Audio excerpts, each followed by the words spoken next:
안녕하십니까. 레달의 왕우림 매니저입니다. 오늘 레달의 마이크로 MBA 웨비나에 이렇게 참석해 주신 모든 분들께 감사의 말씀 드리고요. 오늘 본 세션은 레코딩 될 예정이고 녹화본은 저희가 별도로 또 공유 드릴 수 있도록 하겠습니다. 예, 오늘 세션은 두 가지 주제를 다룰 예정입니다. 첫 번째는 기업들이 아마도 많이 고민하는 주제일 텐데요.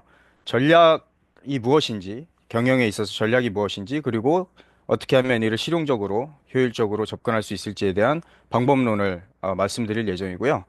두 번째 주제에서는 저희 이한결 부매니저가 아마 한국 기업들에게는 굉장히 최우선 과제 중에 하나가 아닐까 싶은데 해외 진출에 있어서 떻게 하면 효율적으로 해외 진출을 할 수 있을지에 대한 내용을 공유 드릴 예정입니다. 예, 저희 레달은 기업들이 지속적으로 발전해 나가는데 성장을 돕는 혁신적인 파트너입니다. 2010년 헬싱키 핀란드에서 시작돼서 지금까지 다양한 기업들이 사업을 성장시켜 나가면서 겪는 문제들을 함께 해결해 왔습니다. 보시는 바와 같이 저희는 다양한 비즈니스 솔루션을 제공하고 있고요. 전략 개발, 매출 증대를 위한 프로젝트, 뭐 M&A 및 사업 매각, 신사업 개발, 혁신 구조 등등 어, 사업을 영위하다 보면 어쩔 수 없이 마주하게 되는 이런 문제들을 고객사와 밀접하게 협업하면서 함께 해결해 나가고 있습니다. 다양한 국적과 배경을 가진 인원들이 함께 하고 있는 글로벌 원펌입니다. 그래서 10개 이상의 국적을 가진 인원들과 15개 이상의 언어를 사용하며 매일매일 글로벌하게 아, 고객사와 협력해서 일을 진행하고 있고요. 핀란드, 한국, 또 말레이시아, 테헤란에 오피스를 두고 있고 유럽, 아시아, 미국 전역에서 또 고객사들과 협력을 진행하고 있습니다. 전통적인 전략 컨설팅 회사들과 마찬가지로 글로벌 인재풀 그리고 생각의 리더십 또 분석적 사고와 구조화 능력을 고객사에게 제공함과 동시에 저희는 차별되는 요소들을 몇 가지 더 전달하고 있습니다. 특히 핵심적인 것은 상호 신뢰와 독점성을 바탕으로 저희가 항상 장기적인 관점에서 고객사와 밀접한 관계를 맺고자 노력한다는 것입니다. 그래서 고객사의 경쟁사와는 저희가 절대 함께 일을 하지 않고요. 다음으로는 투명하고 경제적인 비용 구조를 통해서 단순히 대기업뿐 아니라 모든 규모의 기업들이 저희와 함께 일을 할 수 있도록 뒷받침하고 있습니다.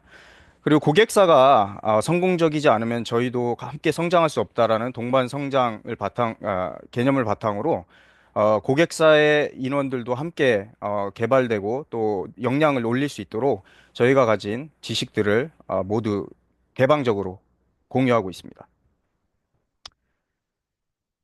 네, 혹시라도 사업을 추진하시면서 어려움이 있으시면 언제든지 저희에게 연락 주시면 감사하겠습니다. 네, 오늘 본격적으로 이제 발표 주제로 들어갈 텐데요. 첫 번째 주제입니다. 기업 경영에서 전략이란 어떤 의미를 갖고 있고 우리는 이를 어떻게 실용적으로 접근할 수 있을지에 대한 내용인데 저희가 시간이 비교적 이제 짧다 보니 그리고 두 가지 주제를 다뤄야 하다 보니 혹시 궁금하시거나 질문 사항이 있으시면 질문란에다가 남겨주시면 각 세션이 끝나고 난 후에 그 내용들에 대해서 답변을 드리는 시간을 별도로 가질 수 있도록 그렇게 하겠습니다. 네, 저희가 보통 이 세미나를 시작할 때 경영 전략이 정의를 먼저 내리고 시작을 하는데요. 이게 실제로 마주보고 이렇게 대화를 하면서 진행되는 세미나 같은 경우 먼저 경영 전략이 무엇인지 어떻게 생각하시는지를 물어보면서 보통 시작을 합니다. 근데 웨비나의 특성상 어, 그 부분은 이제 건너뛰고 조금 전제로 저희가 삼으면 좋을 만한 부분을 짚고 본격적인 내용을 논의해 보겠습니다. 전략이라는 것이 사실 이런 문화적인 관점에 따라서 굉장히 이해와 접근이 다를 수가 있는데요. 저희가 오늘 발표드릴 내용은 어찌 보면 서구적인 시각에서 많이 그 내용을 전달 드린다고 이해해 주시면 될 것 같습니다. 저희 회사가 유럽에 위치해 있기도 하고 또 전략이란 개념 자체가 미국에서 시작되었다 보니 서구적인 시각이 많이 반영이 돼 있다. 그렇다고 이제 동양적인 어프로치가 좀 뭐 더 못하다거나 잘못됐다라는 점을 저희가 논하는 것이 아니고 서로 상호 보완적으로 부족한 부분은 채워 나갈 수 있다라는 내용을 전달드리기 위해 이렇게 세션을 준비했다라고 이해해 주시면 좋을 것 같습니다. 자, 그러면 전략이 무엇이냐? 정말 많은 시각과 이를 정의하고 이해하는 방식의 차이가 있습니다. 어떤 사람은 미래를 예측하는 건 불가능한 일이기 때문에 전략 자체를 수립하는 게 큰 의미가 없다. 그냥 빠르게 계속해서 적응해 나가는 것이 바로 전략이다. 라고 하시는 분도 있을 수 있고, 어떤 기업 같은 경우는, 가격 경쟁력을 가지고 경쟁하는 게 뭐 최고의 전략이고 방법이다라고 말씀하실 수도 있을 텐데요. 보시는 것처럼 굉장히 다양한 시각이 존재할 수 있습니다. 한국 회사들 같은 경우는 보통 이제 많은 경우 매출 성장을 최대한 빠르게 극대화하고 일단 규모가 커지면 우리가 할 수 있는 옵션들이 많아진다. 따라서 최고의 전략은 매출 성장이다라는 각도를 가지고 대마불사론을 이제 제기하시기도 하고요. 뭐 마이크로소프트나 델 같은 경우 지속 가능한 경쟁 우위를 우리가 창출해내는 것이 바로 전략이다. 뭐 메타나 애플 같은 경우는 이제 기존의 틀을 파괴하고 새로운 게임을 도입하는 게 전략이다. 뭐 이런 식으로 여러 이제 전략적 시각들이 존재하는 것이 사실입니다. 근데 이렇게 얘기하면 사실 너무 뜬구름 잡는 소리 같고 아직 추상적인 게 사실일 텐데요. 우선 전략을 한번 정의를 내려보도록 하겠습니다. 전략하면 이런 단어들이 많이 떠오르실 겁니다. 뭐 비전, 미션과 가치, 목표, 전략적 의도. 왜 한국에서 저도 이제 한국 기업을 다녀봤지만 우리가 전략을 짰다라고 하고 결과물로 나오는 것들이 우리의 비전이 뭐 2030년까지 글로벌 최고 기업이 된다. 뭐 미션과 가치는 그에 따라서 이제 개발이 되고 이게 이제 전사적으로 공유가 될 텐데요. 한 가지 저희가 이해해야 될 점은 이것들은 이제 전략을 구성하는 어떤 요소들 중에 일부이지 이것이 전략이라고 얘기하는 것은 어렵다는 것입니다. 그리고 뭐 또 다른 각도로는 이제 전략적인 분석들이 많이 존재하는데요. 예를 들어 마이클 포터의 뭐 Five Forces 모델이라든지 아마 조금 관심을 갖고 공부해 보신 분들은 다들 들어보셨을 텐데 아니면 뭐 BCG의 그로스 쉐어 매트릭스라든지 뭐 이런 사분면을 통해서 시장 상황을 분석하는 뭐 이런 전략적인 분석 도구들의 이름이 떠오르시기도 할 겁니다. 마찬가지로 이것들은 이제 전략을 구성해내기 위해서 우리가 쓸 수 있는 툴이다. 그렇게 이해를 해주시면 좋을 것 같고요. 또 이제 조직을 운영하는 입장에서 이 전략을 바라보실 경우에는 운영 모델이라든지 프로세스, 인센티브 조금 더 이제 실무적인 측면을 가진 이런 주제들이 떠오르실 수도 있을 텐데요. 이 부분은 이제 전략이 만들어지고 나면 전략이 현실적으로 우리 기업 경영에 반영되기 위해서 이용되는 매개체들이다. 그렇게 이해를 해주시면 되겠습니다. 그러면 도대체 전략이 무엇이냐? 저희가 조금 뭐 간단하게 시각화를 해봤는데요. 전략이란 것은 어떠한 질문들에 대한 대답이고 결론입니다. 근데 크게 세 가지 질문을 대답하는 결론이다. 첫 번째는 우리가 무엇을 하고 싶은지에 대해서 우선 대답을 해주고 또 우리가 그것을 위해서 뭘 할 수 있는지를 얘기해 주는 것입니다. 그리고 마지막으로는 우리가 무엇을 할 수 있을지 알게 되었으면 이걸 어떻게 해야 되는지를 정의하는 것이 바로 전략이다. 그래서 결론적으로는 이 세 가지에 대한 답변을 해주면서 우리가 따라서 자원을 어떻게 배분한다라는 방법을 제시하는 것이 전략이다. 이렇게 말씀을 드릴 수가 있을 것 같은데 사실 아직도 추상적이라는 것을 잘 알기 때문에 뒤에서 이제 예시들을 좀 보면서 제가 조금 더 자세히 말씀드릴 수 있도록 하겠습니다. 그 예시에 가기 앞서서 이제 전략이 무엇인지에 대해서는 뭐 정의를 한번 내려봤는데 그러면 기업 내에서 경영 전략이 어떻게 수립돼야 되는지에 대해서도 상당히 다양한 견해와 실제 어프로치들이 있을 것입니다. 뭐 어떤 기업 같은 경우는 회사의 수장인 뭐 창립자나 CEO 또는 회장님께서 어, 우리가 이렇게 가는 게 전략이다라고 제시하는 것이 맞는 방법이다라고 말씀하실 수도 있고 누군가는 이제 이사회가 어찌 보면 이제 기업의 주주들을 대표하는 집단으로서 전략을 개발해야 되는 것이 아니냐라는 시각을 가지고 있을 수도 있습니다. 그리고 경영진이 이제 매니지먼트들이 전략을 개발하고 이사회는 그냥 승인을 하는 것이 어, 맞는 전략 개발 방법이다. 경영진이 사실은 현업에서 뛰고 있는 인원들이니 이사회는 이를 뭐 검토해보고 승인하는 것이 전부여야 한다라는 시각도 있을 수 있고 또 누군가는 경영진이 컨설턴트를 고용해서 개발하는 게 전략 아니야라고 말씀하실 수도 있을 것 같습니다. 그래서 이런 전략이 수립되는 어떤 방법론과 또 그 방식 그리고 무엇이 맞다 틀리다에 대한 다양한 견해들이 존재한다라는 것을 우선 한번 말씀을 드리고요. 그리고 이게 뭐가 맞다 틀리다라고 접근하기보다는 이런 다양한 방식들이 때에 따라서 그리고 어떤 기업이 처한 현황에 따라서 취사 선택되어서 사용될 수 있다라는 점을 말씀을 드립니다. 물론 이제 저희가 보는 시각에서 좀 좋은 방법이 있는데 그것은 뒤에 조금 말씀을 드리고 한국 기업에서는 보통 첫 번째 요런 방법론을 많이 하고 계신 것 같습니다. 그래서 일반적으로 이제 CEO나 최고 경영 위치에 있으신 분이 일반적인 어떤 문제가 있다거나 우리가 이루고자 하는 목표가 있으면 이를 각 부서별로 이제 전달을 하고 거기서 통합적인 전략 수립보다는 조금 수직적인 구조에서 부서별로 과제를 창출해내고 이를 발굴하고 추진하는 경향이 있는 것 같습니다. 이 방법이 사실은 굉장히 효율적인 방법이 될 수도 있습니다. 추진이 빠르고 각 부서별로 자신들이 가지고 있는 역량을 발휘해서 결과물을 빠르게 만들어낼 수 있는 방법이기는 하나, 전사적인 측면에서는 이제 부서별로 전체적인 관점이 좀 부족해지는 그런 점도 있는 것이 사실인 것 같습니다. 그리고 이게 각 부서별로 산발적으로 과제가 진행이 되다 보니까 이렇게 진행된 전략적 행동들의 결과 파악이 좀 어려운 문제점도 있는 것 같습니다. 일반적으로 저희가 고객사와 일을 할 때 추진하는 이 전략 개발 프로세스는 다음과 같습니다.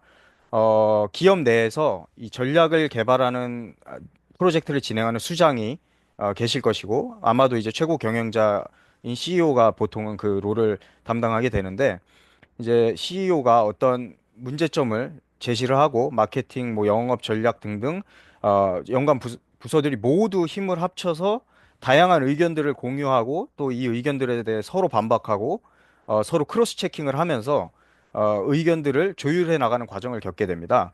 저희는 이걸 이제 참여적 체계적 전략 수립 과정이라고 말씀을 드리는데 이 과정을 이제 진행하는 것이 사실 엄청나게 많은 인원들을 데리고 다 의견을 들어보고 이걸 조율해야 하기 때문에 시간도 많이 걸리고 리소스가 굉장히 많이 드는 것이 사실입니다. 하지만 앞서 말씀드린 그 통합적인 비율을 갖고 공유 가능한 목표와 행동을 수립할 수 있다라는 좀 강력한 강점이 있다 보니 이런 식으로 이제 전략을 짰을 때 전사가 하나로 통합되어 움직이는 부분에 있어서 훨씬 더 유리했다라는 부분이 있었습니다. 그래서 이렇게 복잡한 과정을 통해서 전략이 이제 개발이 되는데 전략이 개발되면 그 결과물이 어떻게 생겼는지 아마 좀 궁금하실 것 같습니다. 이제 조금씩 실질적인 내용들이 나오게 될 것 같은데 전략은 총 세 가지의 구조적인 기둥을 갖게 됩니다. 우선 우리가 어떤 사안을 문제를 해결하기 위해서 앞으로 취해야 하는 행동들을 논리적으로 스토리라인이라는 그 형식을 통해서 풀어내게 됩니다. 한마디로 이야기를 풀어나가듯이 이 탑다운 피라미드 구조에 맞춰서 논리적으로 이 이야기를 읽으면 우리가 어떤 행동들을 앞으로 하겠구나라는 걸 이해할 수 있도록 첫 번째 스토리라인 장표가 나오게 됩니다. 그 다음으로는 우리가 취하는 이 행동들이 실제 산술적으로 또 재무적으로 우리의 경영에 어떤 영향을 미치는지를 정리하는 이 사다리라는 그래프가 나오게 되고요. 그리고 마지막으로는 이 행동들을 어떤 순서로 우리가 추진해 나갈 것인지 장기적인 관점에서 그 로드맵을 제시하는 파도라는 장표가 나오게 됩니다. 그래서 이제 예시를 이제 보여드릴 건데 이 레인디어 컴퍼니라는 회사가 있다고 생각해 보겠습니다. 이 회사는 지금 여러 국가에서 술록 뭐 이제 사슴 고기를 판매하고 있는 기업인데 이제 CEO가 지금 회사의 가치가 좋지가 않아서 어떻게 하면 우리 회사의 net present value, 기업 가치를 좀 올릴 수 있을까를 고민한다고 이제 가정을 해보겠습니다. 그래서 이제 뭐 배경 정보가 여기 있으나 이 부분은 이제 뭐 나중에 저희가 자료도 함께 공유를 드릴 테니까 한번 읽어보시면 좋을 것 같고 어 이제 저희가 말씀드린 이런 참여적이고 서로 상호 이제 커뮤니케이션이 많이 진행돼서 전략이 짜여졌다고 한번 가정을 해보겠습니다. 그래서 결과물로 이제 레인디어 컴퍼니의 전략은 다음과 같습니다. 스토리 라인이 우선 나오게 되는데 여기서 레인디어 컴퍼니는 1차적으로 비용 구조를 개선해야 하고 수익성이 낮은 사업은 매각하고 유리한 포지션을 가진 핵심 시장에 집중함으로써 성장하고 가치를 향상시킬 수 있다가 이제 메인 골자가 되겠습니다. 그러면 이 이야기를 딱 읽었을 때 우리는 그거를 도대체 어떻게 한다는 얘기냐, 또 왜 그렇게 해야 된다는 거지? 아니면 어떻게 그걸 우리가 알지? 이런 궁금증들이 자연스럽게 이제 떠오르잖아요. 그러면 그 부분들이 밑에 어 서포팅 되는 스테이트먼트들로 이제 들어가게 됩니다. 그래서 이 문장들을 따라서 쭉 읽으면 그 궁금증들이 해소되는 방식으로 연역적인 방식을 통해서 이야기가 풀어지는 것이 바로 이 스토리 라인이다. 그래서 그 비용 구조를 그러면 어떻게 개선하냐? 여기 보시는 것처럼 중앙화된 구매는 뭐 구매를 중앙화함으로써 뭐 매출 원가를 5% 정도 감소시킬 수 있고 또 순운전 자본을 낮출 수 있는 방법이 있다. 뭐 그리고 수익성이 낮은 사업을 매각해야 된다 그러는데 일단 스웨덴 사업부가 지금 수익성이 낮은 사업부인데 여기를 뭐 매각하면 80만 유로 정도 우리가 성장을 위한 기반으로 쓸 수 있는 자금이 마련된다. 이런 내용이 나올 수 있고요. 그리고 또 뭐 유리한 포지션을 가진 핵심 시장에 집중한다 그랬는데 거기가 어디냐? 그러면 핀란드와 캐나다인데 여기 집중을 하되 또 러시아라는 성장 가능성이 큰 시장에 이제 우리가 집중을 할 수 있겠다. 이런 방식으로 이제 전략적 우리의 행동들이 정의가 되게 될 수 있습니다. 우리의 행동이 이제 전략적인 행동들이 정의가 되고 나면 이를 수치화하는 것이 굉장히 중요합니다. 뭐 아마도 느끼셨겠지만 스토리라인만 읽었을 때는 사실 어찌 보면 좀 당연한 얘기 같기도 하고 이게 뜬구름 잡는 소리로 들릴 수가 있잖아요. 그래서 저희가 항상 전략 프로젝트를 진행할 때 가장 중요하게 여기는 부분 중 하나가 이 부분들을 모델링을 통해서 실제로 수치화해보는 작업입니다. 그래서 아까 말씀드린 것처럼 net present value를 올리고자 했었기 때문에 레인디어 컴퍼니 같은 경우는 net present value가 각각의 행동에 따라서 어떻게 변화하는지를 이렇게 계산을 통해서 제시를 하는 겁니다. 그래서 뭐 아까 말씀드린 원가 절감은 이 정도의 net present value를 올려줄 것이고 뭐 스웨덴을 매각하면 이 정도 이렇게 쭉 우리가 모든 전략적 행동을 다 취하고 나면 이니셔티브가 모두 진행이 됐을 때 우리의 MPB가 마이너스 84였던 것이 2600까지 올라갈 수 있다. 이것을 실제 재무적인 지표를 통해서 표현함으로써 굉장히 디테일한 내용까지 어, 봐야 하는 그런 필요를 만드는 것입니다. 그래서 이제 이거는 이제 한 장의 장표로 이제 정리가 된 거다 보니 심플하게 보일 수는 있지만 보통 굉장히 복잡한 또 파이낸셜 모델링을 보통은 진행을 하게 되는 것이고요. 그리고 세 번째 필러였던 이 웨이브 프레임워크가 있는데요. 이제 로드맵입니다. 행동이 스토리적인 논리에 맞춰서 쫙 나열이 됐는데 그러면은 이거를 어떤 순서를 가지고 우리가 추진해 나가면 성공적으로 진행을 할 수 있을지 시각화해서 보여주는 그런 장표라고 보시면 되겠습니다. 그래서 뭐 이제 첫 번째는 집중해 성장하기 위해서 먼저 우리의 비용 구조를 개선하는 것, 그 다음에는 시장을 침투해서 뭐 우리가 이미 잘 하고 있는 시장에서 더 뭐 포션을 늘린다. 그리고 이것이 다 셋업이 되고 나면 뭐 M&A 같은 걸 통해서 아예 규모를 더 키워보자. 뭐 이런 일련의 어떤 순서가 정해지는 것입니다. 저 사슴고기는 저희 우리나라에서 잘 먹지도 않고 조금 이렇게 생소하실 수 있을 것 같아서 또 다른 예시를 한번 좀 보여드리고 싶은데 가상의 이제 회사가 있다고 쳐보겠습니다. 세미콘 컴퍼니라는 이 회사 같은 경우는 뭐 내부적으로 위기도 있고 국제적인 정세 변화가 이제 계속되고 있고 또 지속 가능성에 대한 요구도 막 이렇게 발생하는 요즘 같은 시기에 어떻게 성장을 이룰 수 있겠느냐라는 문제를 가지고 뭐 예를 들어 전략을 짰다고 한번 가정을 해보겠습니다. 그러면 이제 이렇게 스토리 라인을 우선 만들게 됩니다. 세미컨 컴퍼니가 뭐 내부 R&D 역량을 강화하고 전략적인 파트너십을 통해서 미국을 진출해야 하고 또 국제 지속 가능성 이니셔티브를 적극적으로 대응해서 지속 가능한 성장을 이룰 수 있다. 그러면 이제 딱 이 말을 듣자마자 사실 드는 생각들이 있잖아요. 도대체 그걸 어떻게 하겠다는 거냐? 아니면 왜 그렇게 해야 되냐? 또 어떻게 그걸 우리가 안다는 거야? 그거를 요 밑에 이제 나오는 내용들이 하나의 이제 스토리로서 베킹을 해주는 겁니다. 그래서 R&D 구조를 뭐 개선하면 파운드리 역량을 강화할 수 있고 뭐 AI 및 시스템 반도체 시장 내 점유율을 높일 수 있다. 이거는 사실 이제 가상의 케이스다 보니까 조금 논리적인 허점이 있을 수 있다는 점은 양해 부탁드리고요. 그리고 두 번째는 뭐 파트너십을 통해서 미국 진출을 하는데 이를 통해서 뭐 투자 리스크를 완화할 수 있고 또 이제 이런 규모의 시장에 우리가 입지를 확보할 수 있다. 그리고 국제 지속 가능성 이니셔티브를 우리가 적극적으로 대응하면 차별화할 수 있고 우리를 또 유럽 시장에서 시장 규모 확장을 도울 수 있다. 이런 방식으로 이제 우리가 지금 취해야 되는 액션들이 정의되게 됩니다. 우리가 취해야 되는 이 행동 액션들이 정의가 되고 나면 그 각각의 또 액션이 어떤 재무적인 임팩트를 만들어낼지를 이렇게 사다리 그래프를 통해서 정리를 하게 됩니다. 그래서 이번에는 NPV가 아니라 뭐 에비타를 통해서 그거를 보고 싶다라는 결정이 있었다고 가정해 보겠습니다.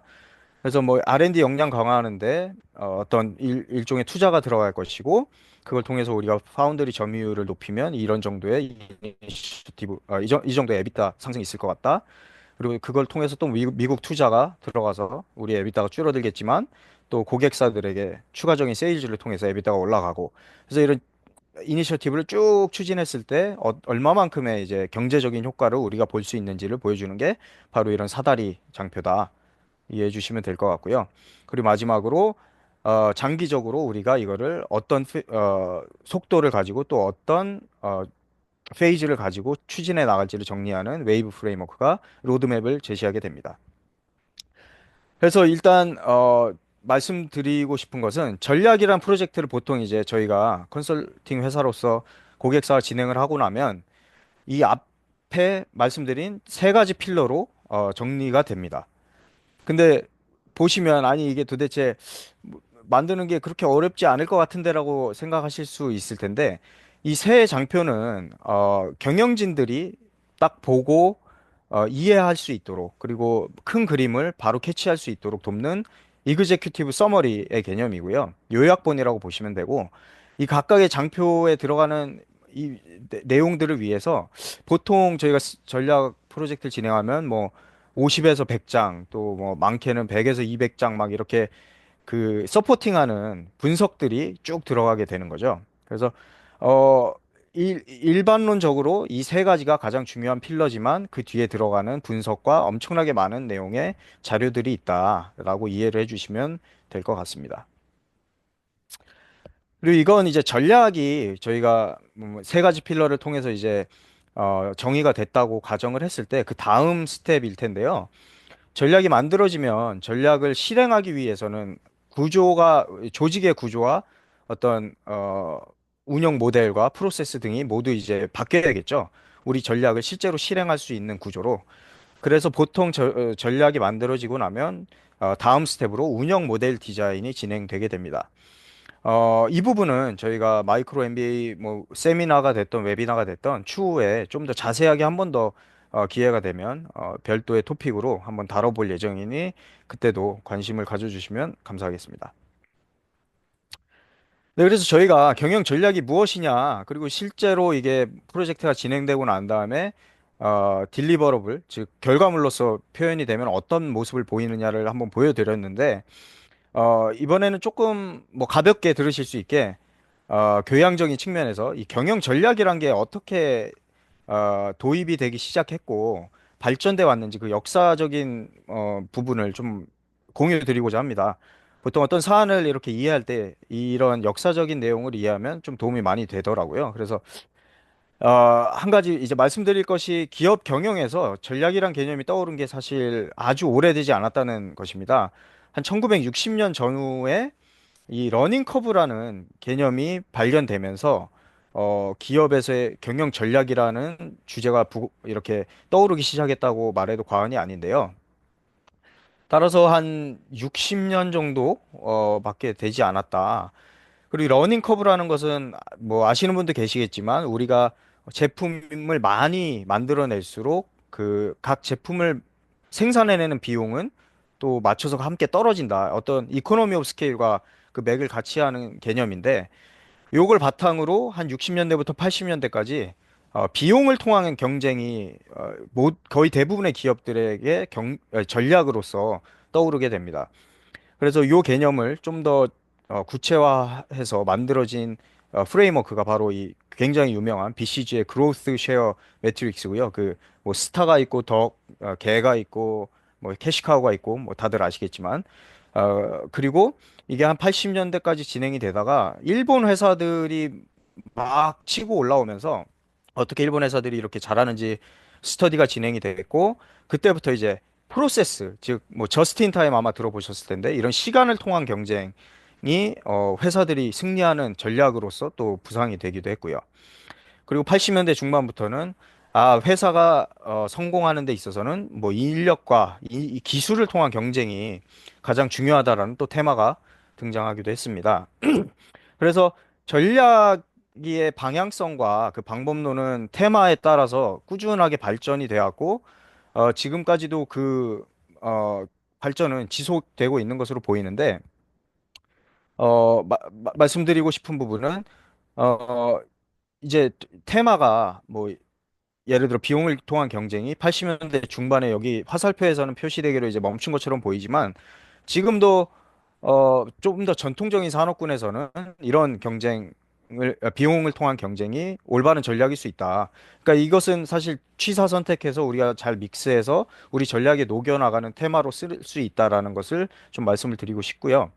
워낙에 요즘은 또 상황이 급변하고 이 일들이 빨리 돌아가다 보니까 적응을 기반으로 한, 그러니까 다각적인 베리어블들을 우리가 고민하고 이를 통해서 적인 전략을 짜내는 것이 조금 더 트렌드가 됐다라는 것을 말씀드리고 싶습니다. 말씀드렸던 이제 그 학습 곡선에 대한 내용인데 이 부분들은 이제 조금 빨리 넘어가겠습니다.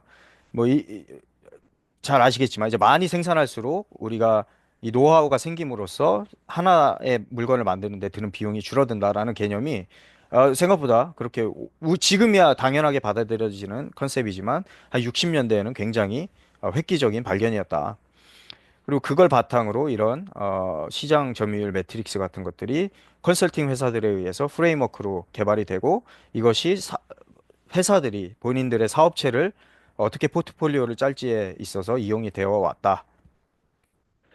그리고 뭐 상황 분석 프레임워크라는 것도 있었고 또 맥킨지의 맥스라는 프레임워크도 뭐 비슷한 맥락에서 기업들의 이런 경영 전략을 수립하는 데 도움이 되기 위해서 개발이 된 바가 있었고요.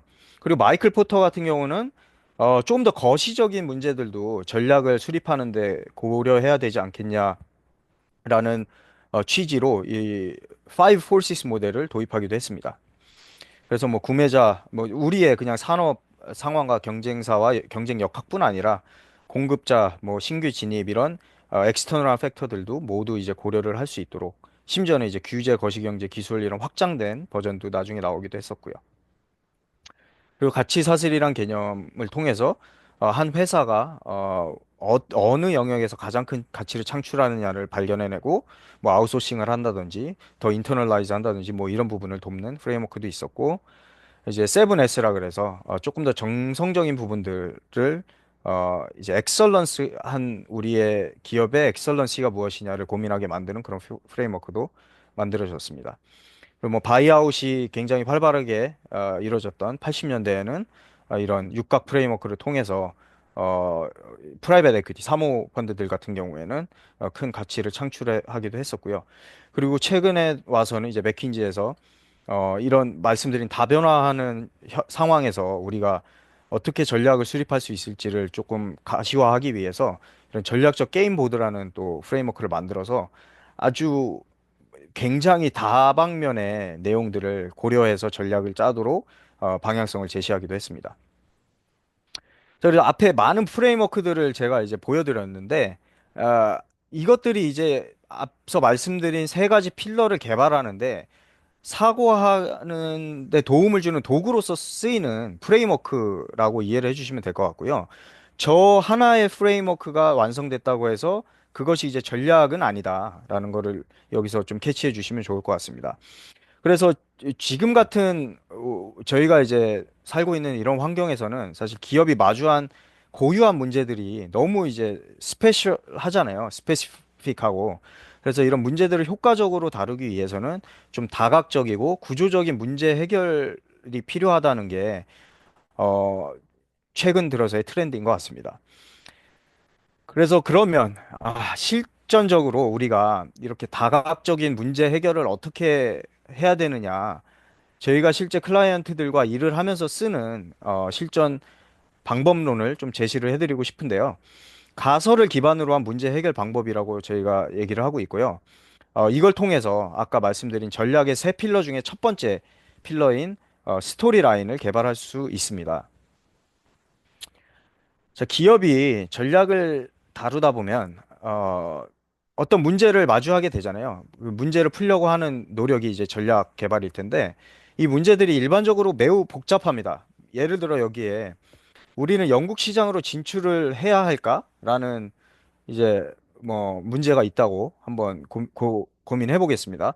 그냥 얼핏 듣기에는 가야 돼 아니야라고만 이제 얘기를 하면 되는 심플한 퀘스천으로 보일 수도 있겠지만 그 깊이 고민을 해보면 굉장히 다양한 질문들의 집합체라는 것을 깨달을 수가 있습니다. 우리가 이 질문에 답변을 하기 위해서는 뭐 경쟁사가 어디가 있는지, 시장은 성장하고 있는지, 또 거기 가서는 어떤 제품을 제공할지, 우리가 이 일을 하려면 어떤 자원들이 필요할지, 뭐 규제는 또 어떤지, 막 이런 너무나 많은 이제 질문들이 떠오르게 되잖아요. 그래서 이런 복잡한 문제를 조금 효과적으로 그리고 효율적으로 우리가 접근할 수 있는 방법론이라고 이해해 주시면 되겠습니다. 그래서 크게 세 가지 스텝을 따르게 되는데요. 우선 처음은 문제를 정확하게 정의하고 이 문제를 쪼개나가는 과정입니다. 저희는 이걸 이슈 트리라고 얘기를 하는데 뒤에 조금 더 자세히 예시를 보면서 말씀을 드리겠습니다. 그래서 큰 우리가 그냥 멘탈 캐파시티만 가지고는 접근하기 어려운 큰 문제를 조그마한 문제들로 이제 쪼개 나가면서 우리가 멘탈 캐파시티를 통해서 이렇게 소화할 수 있는 작은 단위의 문제로 쪼개 나가는 것이 바로 이 이슈 트리를 작성하는 과정이라고 이해하시면 될 것 같습니다. 그 다음으로는 이제 각 질문마다 우리가 갖고 있는 직관적인 답변을 먼저 한번 초기 답변으로서 적어보는 것입니다. 이것을 이제 가설이라고 저희가 표현을 하는데, 하이포터시스라고 얘기를 하는데, 이 가설들을 미리 적어봄으로써 우리가 앞으로 나아가야 될 방향성을 빨리 좀 정할 수 있다라는 그 장점이 있고요. 또 이 가설을 이제 검증해 나가는 과정을 통해서 이제 분석을 해서 이걸 검증해 나가는 과정을 통해서 문제를 해결해 나가는 이 효율을 극대화할 수 있다라는 장점이 있습니다. 이 부분도 조금 더 자세히 뒤에서 설명드리겠습니다. 그리고 이 가설들이 우리의 분석을 통해서 하나하나 검증이 되고 나면 이제 사실로 밝혀지고 나면 이것들이 첫 번째 전략의 필러인 스토리 라인을 구성하는 인풋으로 변환이 되게 되는 겁니다. 네, 그래서 이슈 트리를 이제 작성하기에 앞서서 첫 번째 단계는 문제 진술서를 통해서 문제를 구체화하는 작업입니다. 아까 말씀드린 뭐 예를 들어 영국으로 진출해야 되느냐라는 예시가 있다고 했을 때는 이제 처음 시작은 영국으로 진출해야 되느냐라는 뭉뚱그려진 질문으로 시작을 하겠지만, 요 내용들을 작성을 함으로써 그 문제가 우리가 영국으로 진출을 하는데 뭐 인수합병을 통해서 진출을 하고 또 이것을 통해서 에비타는 2030년까지 뭐 예를 들어 어 25%까지 올리고 싶다라는 질문으로 구체화가 될 수 있는 겁니다. 그래서 이렇게 처음에는 문제를 정확하게 구체화하는 작업이 이루어지게 되고요. 우리가 문제를 구체화하고 나면 이 문제들을 작은 단위로 쪼개는 작업이 진행이 됩니다. 보통은 세 번째 단계, 뭐 많게는 네 번째 단계까지 가기도 하는데 보통은 이제 세 번째 단계까지 이 큰 문제를 작은 단위로 쪼개게 되고 이 문제를 쪼개는 과정에서 제일 주의하셔야 되는 부분은 이 하위의 이슈들이 문제들이 상호 배타적이고 집합적으로는 완전해야 된다는 부분입니다. 어떤 의미냐면 이 각각의 문제들이 서로는 겹치지 않아야 하고 이렇게 뭉쳐졌을 때는 요 위에 있는 질문을 완벽하게 대답을 할 수 있어야 된다는 의미입니다. 그래서 이제 저희는 미시, mutually exclusive, collectively exhaustive라고 이제 표현을 하는데, 예, 미시하다라고 표현을 하고 있습니다. 그러면 이슈 트리를 작성하는 조금 실전적인 방법이 저희가 공유를 드리고 싶은 건 화이트보드, 커다란 화이트보드에 우리가 여러 사람들이 이제 모여서 브레인스토밍을 해보는 겁니다. 아까 말씀하신 그 문제 진술서에서 디파인된 질문을 바라봤을 때 어떤 세부적인 질문들이 떠오르는지를 이 화이트보드에다가 직접 적어보면 어, 그 패턴이 이제 보이기 시작합니다. 그래서 각 패턴과 테마별로 비슷한 질문들을 이제 엮어보는 겁니다. 그렇게 되면 이제 그 테마가 우리의 두 번째 레벨의 질문들이 될 것이고 이 개별적인 질문들이 세 번째 레벨의 질문들을 구성하게 됩니다. 그래서 아까 그 리테일 회사 같은 경우는 런던에 뭐 2020년까지 시장 점유율을 뭐 25% 어떻게 달성할 것인가 뭐 이런 내용을 가지고 첫 브랜치에서는 시장을 보고 다음에는 우리가 포지셔닝하는 방법론 그리고 시장 진입을 위한 방법론 이렇게 쪼개서 내용을 정리할 수 있을 것 같습니다. 그래서 이렇게 이슈 트리가 만들어지고 나면 아까 말씀드린 것처럼 우리가 전혀 내용을 모르는 상황이어도 직관적으로 느껴지는 내용을 한번 답변으로 써보는 것이 문제 해결을 빨리 진행하는 데 큰 도움을 줍니다. 이런 의미에서 아까 제가 많은 인원들을, 전사적인 인원들을 다 포함해서 전략을 짜는 프로세스를 좀 선호한다고 저희가 말씀을 드렸는데, 그렇게 되면 우리가 가질 수 있는 이 직관이 더 늘어나는 거잖아요. 뭐 예를 들어 영업을 하시는 분들은 그쪽에 대해서 직관이 많이 있으실 것이고, 또 어떤 분들은 또 다른 부분에서 이제 직관이 있다 보니, 이렇게 많은 인원을 포함하면 할수록, 처음부터 이 가설을 통한 우리의 전략 스토리 라인이 생각보다 굉장히 솔리드하게 만들어질 수 있다라는 부분이 있습니다. 그래서 첫날부터 이제 가설을 작성을 하면 어, 첫날부터 우리의 뭐 조금 틀린 부분이 있을지언정 전략이 만들어질 수 있는 것이죠. 그리고 또 이제 가설을 바탕으로 문제 해결을 하는 것이 좋은 이유가 문제를 보고 바로 리서치부터 들어가게 되면 특히 요즘같이 정보가 너무나 많은 세상에서는 이 정보의 바닷속에서 헤엄치다가 이제 헤어나오지 못하는 경우들이 생기게 됩니다. 너무 많은 시간을 디테일한 내용들을 파악하는 데 써버리게 되는 그런 문제가 있다 보니 우선 가설을 설정해 놓고 이게 맞냐 틀리냐를 검증하는 방식으로 리서치와 인터뷰 등 이런 분석을 진행을 하게 되면 많은 시간을 또 세이브할 수 있다라는 장점이 있습니다. 네, 그래서 이제 가설을 작성하면 이 각각의 가설에 대해서 데스크 리서치도 하고 인터뷰도 하고 또 뭐 분석 리포트도 찾아보고 뭐 실제 현장에 가서 확인도 해보고 뭐 하면서 이제 이 내용들을 검증을 해 나가는 일이 진행이 되게 되고요. 그 부분이 상당히 많은 전략 수립 프로세스의 파트를 차지하게 됩니다. 네, 그래서 이 내용들이 이제 검증이 잘 됐다라는 가정하에, 지금은 이제 가로로 이 논리가 펼쳐지는 요 구조를 한번 90도로 돌려보겠습니다. 그러면은 아까 보신 것처럼 스토리라인의 구조처럼 이렇게 피라미드 형식의 이야기가 만들어지게 됩니다. 그래서 이런 연역적인 방식으로 이야기를 꾸리는 이유는 논리를 큰 그림에서부터 아래로 내려가는 것이 사람들을 설득하는데 훨씬 더 유용하기 때문입니다. 우리가 뭐 한국 문화에서는 이제 디테일한 내용을 워낙 중요시 여기다 보니 디테일한 내용부터 말을 시작하는 경우가 많은데 그렇게 되면 이제 보통 이막 설명을 하다가 이 말이 꼬이거나 이제 그래서 내가 뭘 말하고 싶은지를 결국에 가서는 좀 놓치게 되는 그런 맹점이 존재하는 것이 사실이기 때문에 이렇게 큰 탑다운의 방식으로 소통을 하는 것이 상당히 유용할 수 있다라는 부분을 어, 캐치해 주시면 좋을 것 같습니다. 그래서 요 피라미드 형식의 이야기를 테이블 형태로 이렇게 바꾸게 되면 아까 그 전략의 첫 번째 필라였던 스토리 라인을 얻으실 수 있게 됩니다. 네, 그래서 이제 전략이 이렇게 만들어지게 되는 거고 여기에 들어가는 각각의 액션들이 어떤 재무적인 임팩트를 만드는지 또 분석해서 우리가 그 사다리라는 장표를 만들고 이 사다리가 어떤 순서를 통해서 어떤 액션들의 순서를 통해서 이루어질지는 또 로드맵을 통해서 정리를 하게 되면 이제 전략을 얻으실 수 있다. 그런 내용이고요.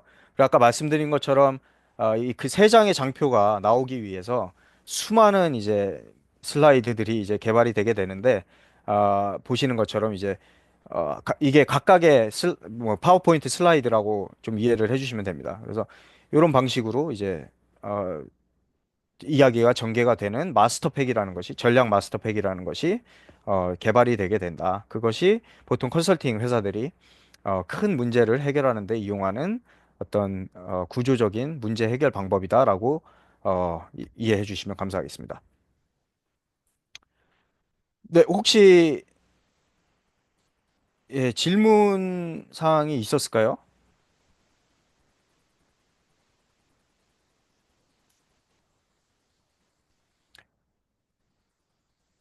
네, 별도 질문 사항이 혹시 없으셨다면 바로 다음 주제로 넘어가 보도록 하겠습니다.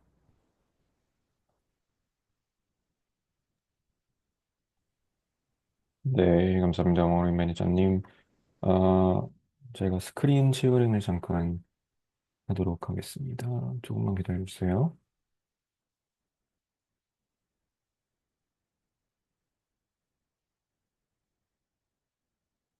네, 인사 먼저 드리겠습니다. 전 레달코리아 이한결 부매니저라고 합니다. 왕어림 매니저와 국내 한국 서울 오피스에서 같이 일을 하고 있고요. 오늘 바쁘실 텐데 일단 와주셔서 너무 감사하다는 말씀을 드리고, 저희가 직접 이제 찾아뵙고 했으면 좀 더 좋았을 텐데, 그런 마음도 들긴 합니다. 해외시장 진출이라는 토픽이 굉장히 좀 커스텀할 수 있는 토픽이 이기 때문에 그리고 각각의 회사마다 사정이 굉장히 다르잖아요. 그래서 만약에 이 세션이 끝나고 질문이 있으시다면 언제든 지금 세션 안에서 그리고 또 뭐 이메일라도 질문을 전달해 주시면은 저희가 좀 정성스럽게 답변을 드릴 수 있는 그런 시간을 가져보도록 하겠습니다. 그래서 저희가 핀란드에 이제 본사를 둔 국내 컨설팅 회사이다 보니까 보통 국내 회사들이 해외에 나가고자 할 때, 그리고 또 해외 기업들이 국내에 들어오고자 할 때 같이 많이 일을 하고 있습니다. 근데 사실 진출 방법론을 이론적으로만 생각을 해본다면 작은 기업이나 큰 기업이나 또 그 어떤 지역, 어떤 시장을 가나 크게 다르지는 않은 것 같습니다. 그래서 공통점이 굉장히 많이 보이게 되는 것 같고요. 그래서 가지고 있는 뭐 챌린지라든지 아니면은 데이터가 필요한 점들, 그리고 거기에 데이터에 기반해서 어떻게 디시전을 이끌어낼 건지 그런 프로세스 자체는 굉장히 비슷한 점이 많다고 생각을 해가지고 거기에 대해서 좀 더 오늘은 스탠다드한 면을 많이 갖고 설명을 드리려고 하고요. 회사나 뭐 산업적으로 구체적인 부분은 B2B, B2C로 나눠서 이제 좀 예시를 몇 개 드리려고 하는데, 거기에 있어서도 그 프레젠테이션에서 커버된 내용 이외에 좀 더 디테일한 부분이 있을 수 있다는 점, 그 점 먼저 좀 말씀을 드리겠습니다. 그래서 간단한 좀 예시나 이제 리플렉션으로 저희가 시작을 해보자면 국내 기업이랑 일할 때와 해외 기업이랑 일할 때좀 제너럴라이즈하게 말씀드리면 좀 크게 다른 점이 몇 가지가 있는 것 같습니다. 그래서 국내 기업들은 특히 뭐 중견기업이나 대기업들 같은 기업들은 고위 경영진들의 직감적인 능력에 의존해서 탑다운 방식으로 아까 왕우린 매니저가 말했듯이 전략을 이제 이니시에이트 하는 부분이 많이 있는 것 같고요. 그래서 그것들이 이제 실무진으로 내려와서 이게 말이 되는지 안 되는지 한번 확인을 해봐라. 그러면 이제 컨설팅 회사랑 같이 일을 하게 되고 거기에서 밸리데이션이 일어나는 약간 그런 구조를 저희가 많이 보고 있는 것 같고요. 해외 업체에서는 또 그런 거는 많이 보지는 않는 것 같은데 그들만의 챌린지가 뭐, 또 요약해서 말씀드리자면은 전략은 뭐 데이터에 기반해서 뭐 실무진의 이런 보는 안목에 의해서 이렇게 뭐 바람업으로 진행되는 경우도 있고요. 그래서 민주적으로 좀 결정되는 경우도 있지만 사실 국내 시장, 특히 아시아 시장에 올 때는 고객 그리고 소비자들과 컨택하는 거를 상당히 부담스러워하는 경우도 많이 보는 것 같습니다. 그래서 각각의 챌린지가 굉장히 많고 결국에는 거의 모든 회사들이 이제 생각하는 토픽인 것 같으면서도 사실상은 실행하고 성공에 이르기까지는 굉장히 좀 어려운 토픽이 해외 시장 진출인 것 같아가지고, 거기에 좀 관해서 저희가 지금까지 경험한 것들에 대해서 좀 말씀을 드리고 관련 예시도 들어서 시사점을 좀 공유를 드리려고 합니다. 그래서 질문 있으시면은 계속 Q&A 창에다가 올려주시면 감사하겠고요. 제가 마지막에 어드레스를 하도록 하겠습니다. 그래서 이 장표는 이제 해외 시장을 왜 진출해야 하는가, 진출해야만 하는가, 거기에 대한 좀, 질문 프로세스를 좀 시작을 할 수 있는 장표인 것 같습니다. 그래서 악순환과 선순환이라고 굉장히 드라마틱하게 표현을 했지만 사실상 모든 그런 기업들이 이런 거를 겪고 있다는 걸 말씀드리는 건 아니고요. 단적인 예를 들어서 이런 경우에는 해외 시장이 굉장히 도움이 될 수 있다 이렇게 말씀을 드리려고 합니다. 국내에서는 잘 아시겠지만 시장 규모 자체는 뭐 세계에서 뭐 12, 15, 15위권 안에 드는 굉장한 규모의 경제를 갖고 있죠. 근데 하지만 아, 많은 기업들이 이제 거의 많은 레베뉴 자체가 대기업에서 나오고 있고 그 오너십 자체도 굉장히 좀 컨솔리데이트 돼 있는 부분이 있다 보니 특히 중소기업이나 중견기업 같은 경우에는 고객 수가 그렇게는 많지 않은 뭐 천억 대 이상이 나는 이런 기업일지라도 국내 고객에게만 이제 서플라이 릴레이션십을 갖고 있는 그런 기업들이 좀 많이 포착이 되는 것 같습니다. 이런 경우에는 좀 어떤 문제점이 있을 수 있냐 보면 물론 가격 압박이 처음으로 있을 수가 있겠죠. 그래서 나한테만 공급을 하는데 가격을 좀 많이 낮춰야 이제 내가 좀더 많이 사줄 수 있다. 이렇게 얘기를 할 수도 있겠고, 그럼에 따라서 마진과 이익이 전체적으로 감소가 될 수 있겠고, 그러면은 사실상 프로덕티비티나 이런 것이 굉장히 많이 저하가 될 수 있기 때문에 인재 유입도 늦어지고, 좋은 인재를 유치할 수 있는 그런 재무적인 여건이 되지 않는 경우도 굉장히 많이 생기는 것 같습니다. 그래서 경쟁력이 상실되면서 또 다시 한 고객에게 의존하게 되는 그런 악순환이 생길 수가 있고요. 그런 상황에서 사실 탈출할 수 있는 방법은 국제화가 있겠죠. 그래서 선순환이라는 이런 사이클로 전환을 하게 된다면 일단 우리 캐피빌리티에 기초한 그리고 시장 경쟁 기반의 운영을 할 수 있게 되고 그러면은 뭐 자원 배분도 최적화를 해서 제품이나 서비스를 좀 더 임프루브를 할 수 있겠고 그러면 제품이 좋아지면서 여러 고객들에게 협상력도 굉장히 증가를 하겠죠. 그러면 또 가격 그리고 마진 이익까지도 굉장히 높아질 수 있는 이런 것들이 있기 때문에 이런 것들을 잘 밸런스 하셔가지고 우리가 실제로 해외 시장에 진출을 해야 하는 상황인지를 먼저 생각을 해보심이 굉장히 좋을 수 있다. 그렇게 말씀을 드릴 수가 있을 것 같습니다. 그러면은 모든 기업들이 해외 시장을 진출하면서 이익을 보는가? 또 그건 아닌 것 같습니다. 2015년에 하버드 비즈니스 리뷰에서 2만 개의 회사를 대상으로 조사를 했는데요. 여기에서는 스테잉 로컬이라고 여기 써 있죠. 그러니까 해외 시장 진출을 하지 않은 회사가 해외 시장을 진출한 회사보다 평균적으로 수익이 높았다.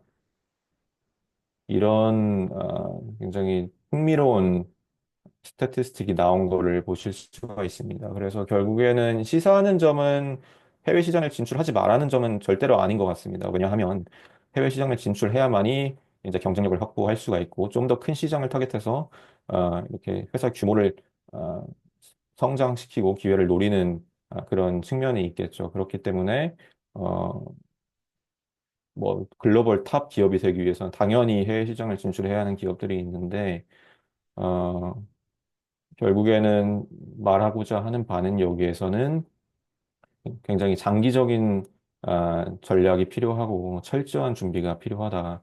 이렇게 말을 하고 있는 것 같습니다. 그래서 해외 시장에 처음에 진출할 때는 이 정도만큼의 굉장한 이제 아, 리소스가 필요할 텐데 그 리소스를 리커버 할 때까지가 보통 어느 정도 걸리느냐 했을 때 5년에서 6년 사이가 걸린다고 합니다. 현재 뭐 이거 10년 전 자료니까 좀 더 줄어들거나 좀 더 늘어날 수는 있겠는데요. 그렇게 크게 차이가 있을 것 같지는 않습니다. 그래서 이거는 모든 회사들을 다 에버리지한 개념이고 사실상 좀 더 빠르게 해외 시장에 진출해서 스케일업 할 수 있는 회사라면 이 커브가 굉장히 많이 달라질 수도 있겠죠. 근데 결국 모든 회사들이 주목해야 하는 점은 여기까지가 가는 길이 우리가 얼마나 평탄할지, 얼마나 좀 스티프하게 우리가 임프루브를 재무적으로 해야 할지, 거기에 대해서 미리 생각을 하고 좀 철저하게 전략을 수립하는 것이 굉장히 필요하다. 그렇게 말씀드릴 수가 있겠습니다.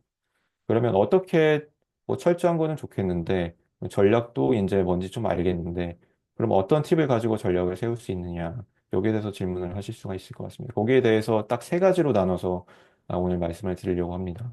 첫 번째로는 이제 해외 진출 필요성을 확인을 해야 할 것이고 전사적인 전략과의 일치가 되는지도 확인을 해야 할 것 같습니다. 그래서 아까 말씀드렸던 이런 리스크들이 굉장히 많이 있는데 그럼에도 우리가 이런 투자를 해가면서까지 앞으로 5년, 10년 이렇게 성장할 수 있는 그런 여유가 있는가를 확인하는 것이 첫 번째이겠고 두 번째로는 전사적인 전략이라고 말씀을 드렸는데 뭐 되게 간단하게 말씀을 드려서는 결국에는 이 경영진 최고 체어맨부터 나오는 뭐 C레벨의 그런 서포트가 굉장히 중요하다고 저희는 뭐 국내에서거나 해외에서거나 생각을 합니다. 그래서 우리가 푸시하고 있는 그런 것들이 그러니까 미드 레벨 매니지먼트에서 그리고 또 실무진에서 생각하는 전략이 경영인들의 그 전문 그 프로페셔널 익제큐티브들의 생각과 일치를 하는지, 일치하지 않는다면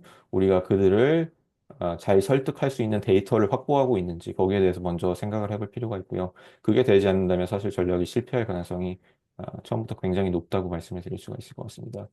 두 번째는 해외 시장에서 가치 창출 기회는 얼마나 되는지 그것을 좀 정량화해서 알아보는 것이 굉장히 중요할 것 같고요. 그리고 현지 고객들 그리고 또 소비자들이 어떤 니즈를 갖고 있는지 이것도 굉장히 시시각각 변하는 것들이 많거든요. 그래서 그것이 가격, 품질 이런 거를 떠나서 뭐 요즘에 ESG 얘기도 많이 나오고 뭐 AI 얘기도 많이 나오는데 그런 것들과 잘 맞물려 있는지 우리의 역량은 그거를 확보할 만큼 잘 발달이 되어 있는지 거기에 대해서 생각을 좀 냉철하게 해보는 그런 시간이 필요할 것이라고 생각을 합니다.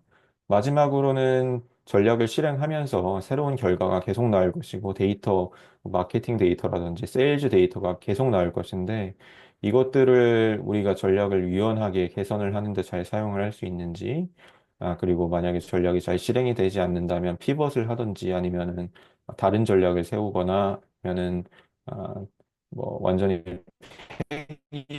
하는 뭐 그런 굉장히 익스트림한 케이스도 있을 것인데 그런 것들을 우리가 결정을 할 수 있는 프로세스 자체가 잘 구성이 되어 있는지 거기에 대해서도 들여보는 점이 굉장히 중요하다고 생각을 하기 때문에 나머지 장표들은 다 이것들에 기초를 해서 말씀을 드리려고 합니다.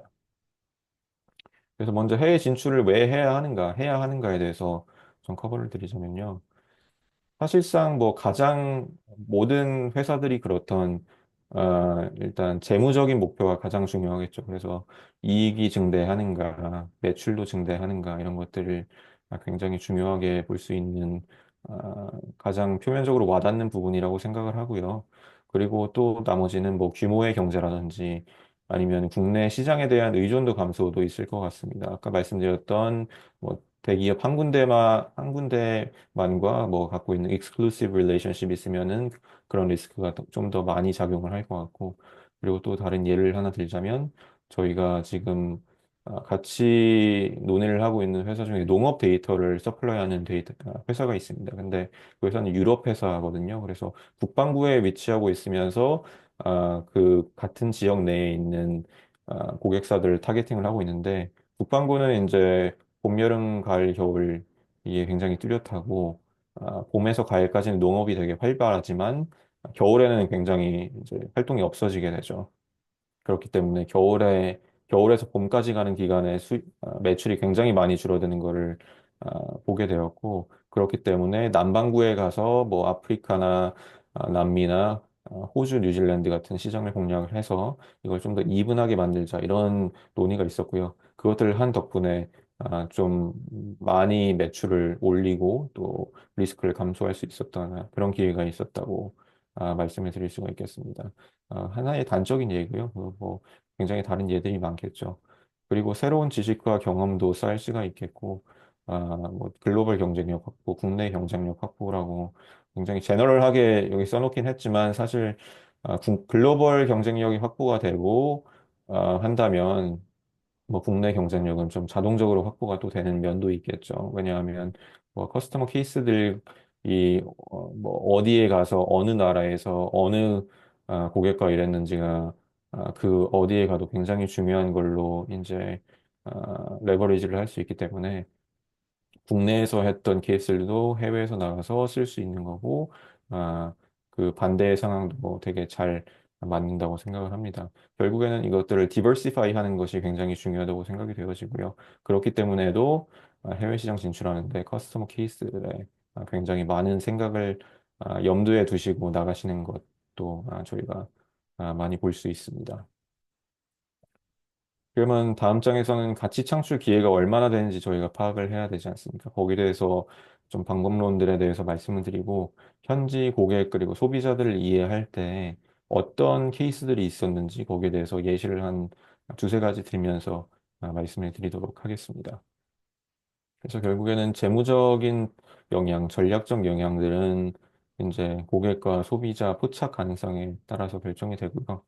시장 진출 여부를 판단하는 핵심 요소인데, 뭐 주요 목적이라고 말씀드리자면 다시 한번 요약드리자면 우리가 돈을 거기서 얼마나 벌 수 있는가 그리고 그만큼 돈을 벌 수 있는 그러니까 포텐셜을 100% 발휘하기 위해서는 우리가 어떤 조건을 가지고 있어야 되고 얼마나 역량을 끌어올려야 하는가 그것이 결국 이 아까 왕호림 매니저가 말한 그 전략을 세울 때 가장 기초가 되는 질문인 것 같습니다. 그 어떤 해외 시장 진출에서나요.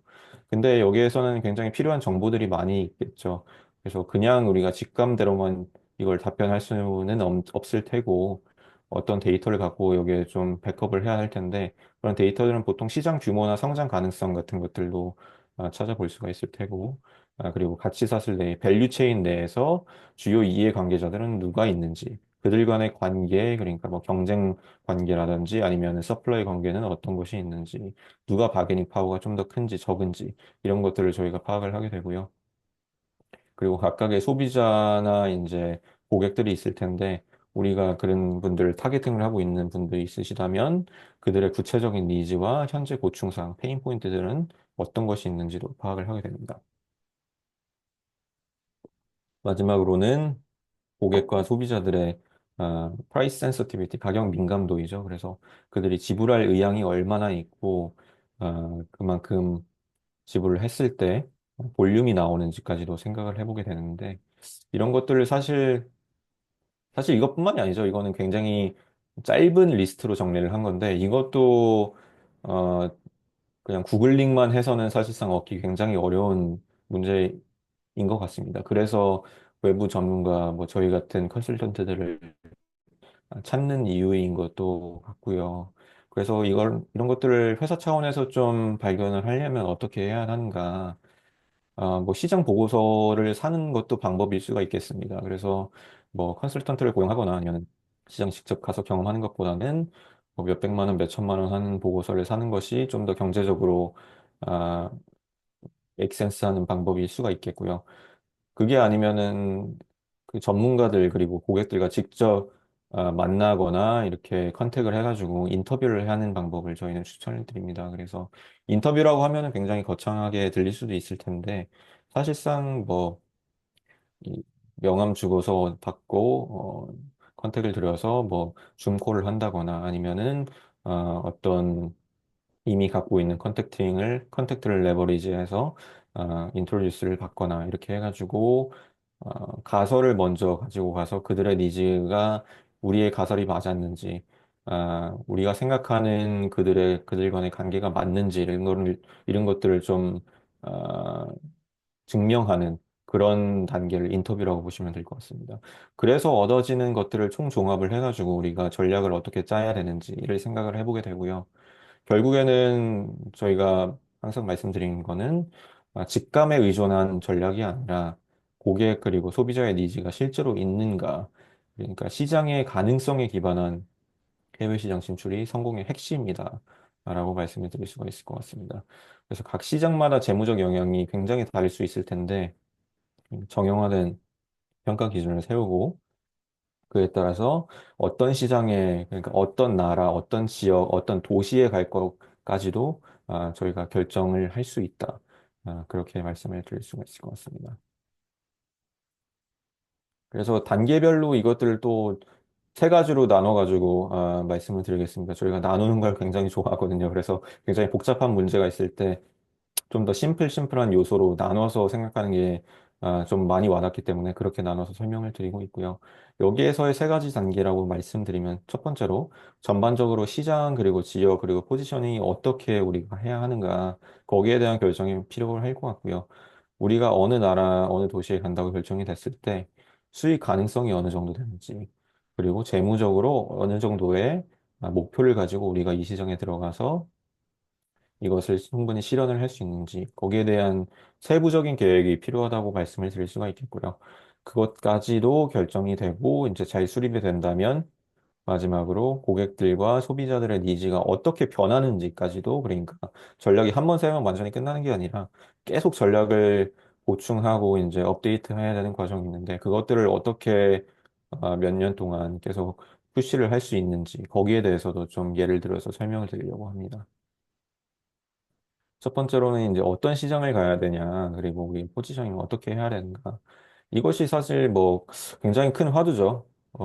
어디 커피 챗을 하러 갔을 때도 뭐 대표님들께서 우리가 동남아를 가려고 하는데 어떤 시장이 좋냐, 아니면 뭐 다른 시장, 좋은 시장 아세요? 이렇게 물어보시는 분들도 굉장히 많은데 사실 이거는 저희가 뭐 직감도 사실 중요한 부분이 있긴 합니다. 처음에 가설을 세울 때 굉장히 중요한데 거기에서 멈추지 않고 이른가 우리가 이렇게 세운 직감적으로 생각하는 국가별로 매력도가 어떻게 되는지 정량적으로 좀 분석을 하는 게 굉장히 필요하다고 말씀을 드리고 싶고요.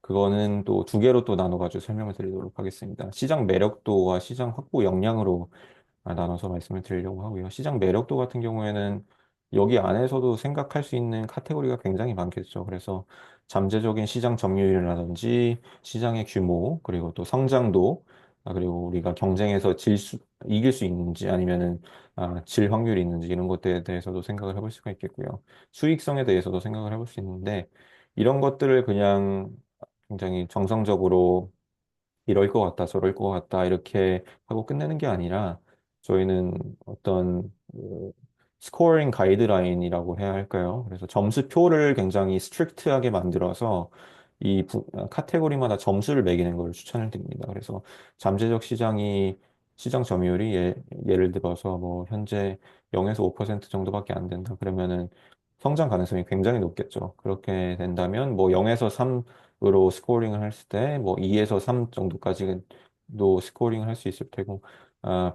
반대로 뭐 점유율이 50% 이상 되는 굉장히 뭐 이미 많이 점유하고 있는 마켓이다. 이렇다고 한다면 그것이 반대로 0에서 뭐 1이라고 하는 굉장히 좀 낮은 티어의 점수로 갈 수도 있겠죠. 그래서 이것들을 다 이렇게 매트릭을 정해서 아, 뭐 한국 회사들이 있는 걸 사실 굉장히 잘하시는 측면이 있는데 점수화해서 도표화하면 마지막에는 결국에 어떤 시장이 우리한테 가장 매력적일 수 있다. 이렇게 설명을 드릴 수가 있을 것 같고요. 우리의 확보 역량 부분에서는 조금 더 트리키한 측면이 없지 않아 있는 것 같긴 합니다. 그래서 뭐 시장 점유율 같은 거는 뭐, 점수화하기가 이제 아, 숫자로 돼 있기 때문에 좀 더 쉬운 측면이 있는데 노하우라든지 상품의 적합성, 시장 수용도 그리고 판매 범위, 서비스 역량 같은 경우에는 우리가 가지고 있는 것들을 굉장히 냉철한 시각으로 봐야 하잖아요. 그렇기 때문에 아, 여기에 대해서 좀 더 디테일한 그 마인드를 가지고 점수를 어떻게 매길 것인가 거기에 대한 생각이 좀 많이 필요하다. 그래서 여기가 저희가 많이 좀 도와드리고 있는 부분이다라고 생각을 해주시면 좋을 것 같습니다. 두 번째는 많이 설명을 하지는 않고 넘어가려고 하는데 왕호림 매니저가 전 세션에서 설명드렸던 사다리표에 관한 얘기인 것 같습니다. 그래서 재무적인 영향을 우리가 어느 정도 예상하는지, 거기에 따라서 목표를 어느 정도 세워야 하는지를 굉장히 디테일하게 세워야 한다 말씀을 드리는데요. 보통 일단 뭐 굉장히 앰비셔스한 기업이라고 한다면 우리가 동남아에 가서 매출 1,000억을 찍겠다. 뭐 이렇게 쉽게 앰비셔스한 고를 말씀을 하실 수가 있겠죠. 근데 1,000억이 어디서 나오는가? 그게 단계별로 뭐 처음 1년, 처음 1분기에는 어느 정도 해서 그게 쭉 이렇게 올라갈 텐데 어느 정도의 에셋이 들어가고 어느 정도의 리턴을 우리가 expect 하는지 그리고 그것들이 램프업이 굉장히 리니어하게 되는지 아니면 이 커브를 이렇게 그리면서 올라가는 건지 거기에 대해서도 어썸션을 세우고 좀 데이터에 기초한 그런 목표치를 세워야 나중에 굉장히 트리키한 시츄에이션을 많이 피할 수 있다. 이렇게 말씀을 드릴 수가 있겠습니다. 그리고 마지막은 이제 새로운 니즈에 대한 대응인데 뭐 아시겠지만 고객과 소비자의 니즈는 항상 변합니다. 그렇기 때문에 우리만 스태틱하게 변하지 않는 기업이 될 수는 없고요. 그렇기 때문에 해외 시장에서 처음에 들어갔을 때 좀 트랙션이 있다고 해서 5년, 10년 뒤에까지도 계속 그럴 수 있다는 보장은 없는 거니까요. 그렇기 때문에 항상 어떤 니즈를 갖고 그들이 어떤 생각을 하는지 고객 측면에서 생각을 해봐야 하는데, 그걸 좀 예를 들어서 설명을 드리자면, 요즘 ESG, 뭐 작년에 또 굉장히 말이 많았죠. 그래서 유럽이라든지 미국 같은 시장에 가시는 이런 회사께서는 지속 가능성에 대한 측면에서 굉장히 많이 고민을 하셨는데, 또 트럼프 행정부가 이번에 들어오면서 정책이 좀 많이 바뀌고도 있죠. 그렇기 때문에 거기에서 좀 프레셔가 릴리즈 됐다 생각하시는 분들도 계실 테고 아니면은 그쪽에 많이 준비를 해왔는데 그거를 풀리 레버리지 하지 못해서 뭐 아쉬운 점이 많다 이렇게 말씀하시는 분들도 계시는 것 같습니다. 근데 결국에 이게 중요한 게 뭐냐면 항상 규제는 바뀌고 항상 정책들은 바뀌고 있거든요.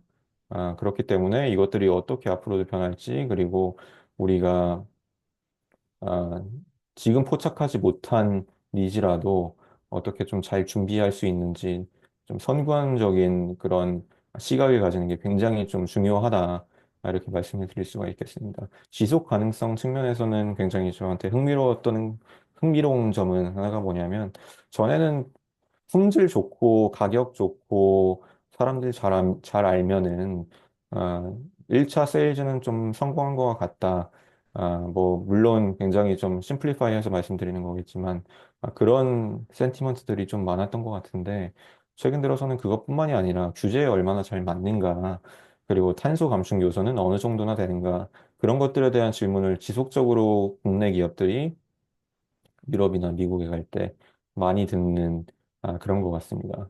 그렇기 때문에 뭐 앞으로는 이게 어떤 것들이 더해질지 모르겠지만 이런 것들을 항상 유념하시면서 해외 시장 진출을 생각해 보시는 것도 좋을 것 같고요.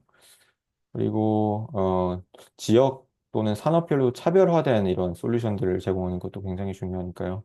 국내에서는 뭐 산업군이 그렇게 많이 나눠져 있지 않았다고 했을 때, 그리고 고객층이 굉장히 좀 하나로 정해져 있었다고 했을 때, 그들의 니즈는 뭐 저희가 굉장히 잘 알고 있겠죠. 근데 그렇다고 해서 해외 시장의 산업군들이 국내 시장과 똑같이 디파인된 건 아닐 수 있지 않습니까? 그렇기 때문에 해외 시장의 다른 점들은 어떤 것인지 이런 것에 대해서도 굉장히 좀 의미 있게 살펴볼 수 있으면은 시장 진출이 좀 더 수월할 수 있지 않나 그렇게 생각을 해봅니다.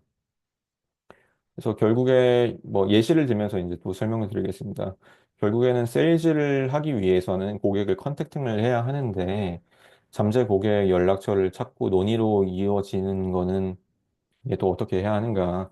국내에서는 사실 서로 잘 알고 이미 되어 있는 회사면 직접 찾아오시기도 하고 그런데 해외 시장에 나가면은 그렇지 않은 경우가 굉장히 많은 것 같습니다. 특히 뭐 기술 기업이라든지 이런 기업, 스타트업이나 중소기업들, 중견기업들까지도 해외에 나갈 때 콜드 콜링을 하는 이런 부분들이 굉장히 많이 있고요. 물론 네트워크를 사용해서 그것들이 세일즈로 이루어질 수 있다면 뭐 제일 좀 안정적인 방법이긴 하겠지만 그래도 그 이외에도 좀 더 세일즈 포텐셜을 맥시마이즈 하려면 콜드 콜링을 해야 하는 부분이 굉장히 많이 있는 것 같습니다.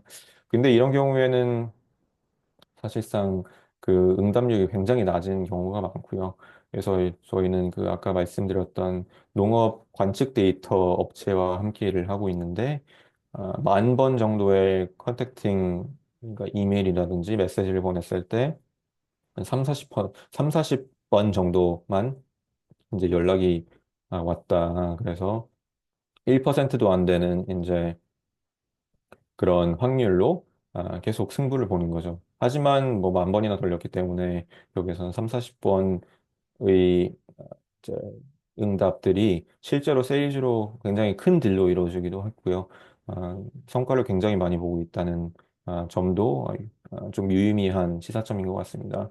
그래서 저희는 보통 콜드콜링을 할 때 이메일이나 링크드인을 쓰게 되는데요. 이메일 같은 경우에 그리고 링크드인 같은 경우에 장단점이 굉장히 확실한 것 같습니다. 이메일은 아폴로 같은 서비스를 요즘 많이 쓰시는데 그걸 통해 가지고 자동화를 시키면서 매뉴얼한 점들을 많이 줄일 수가 있다는 게 좀 장점이 될 수가 있을 것 같고요. 링크드인 같은 경우에는 좀 퍼스널라이즈해서 개개인에게 좀 더 좋은 크레더블한 메시지를 보낼 수가 있지만 시간 같은 경우에는 좀 더 많이 소비될 수 있다.